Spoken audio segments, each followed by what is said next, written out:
అన్నీ ఉన్నాయి. అక్కడ హాస్పిటల్ ఉంది, అందులో డాక్టర్స్ ఉన్నారు. కానీ గాయపడిన పేషెంట్ కి మాత్రం చికిత్స మాత్రం ఇవ్వలేదు అక్కడ.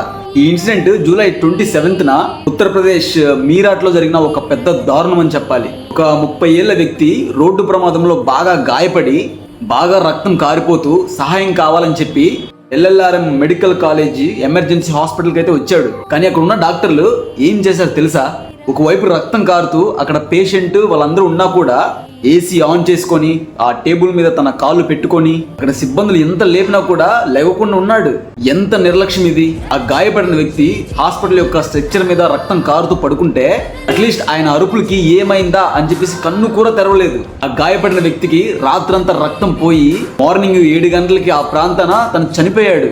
ఇప్పుడు కేవలం ఒక నిర్లక్ష్యమే కాదు, ఇది ఒక దారుణమైన హత్య. ఆ గాయపడిన వ్యక్తిని ఆ డాక్టర్ అలా పడుకోకుండా వెంటనే చూసుంటే, చికిత్స అందించుంటే ఒకసారి మీరే ఆలోచించండి. ఒక ఎమర్జెన్సీ హాస్పిటల్ అయ్యుండి మనం ఎంతో నమ్మకంతో వెళ్ళుంటాం అక్కడికి. కానీ అక్కడ కొంతమంది డాక్టర్లు వ్యవహరించే తీరు ఇప్పుడు ఒక ప్రాణాన్ని బలికొంది. ప్రస్తుతం ఆ జూనియర్ డాక్టర్ని సస్పెండ్ చేశారు. దాని మీద ఇన్వెస్టిగేషన్ నడుస్తుంది. సీసీ ఫుటేజ్లు అన్నీ కూడా ఉన్నాయి. కానీ ఒక ప్రాణం పోయిన తర్వాత జరిగే చర్యలు ఒక ప్రాణాన్ని తీసుకురావు. ఇలాంటివి మరెక్కడ జరగకుండా ఉండాలంటే, ఇలాంటి డాక్టర్లకు భయం రావాలి అంటే ఈ వీడియోని చూస్తున్న మీ చేతుల్లోనే ఉంది. మీ వాయిస్ని రైజ్ చేసి ఈ వీడియోని అందరికీ షేర్ చేసి గవర్నమెంట్కి వరకు రీచ్ అయ్యేలా చేయండి. ఒక డాక్టర్ నెగ్లిజెన్సీ వల్ల ఇప్పుడు ఒక ప్రాణం పోయింది.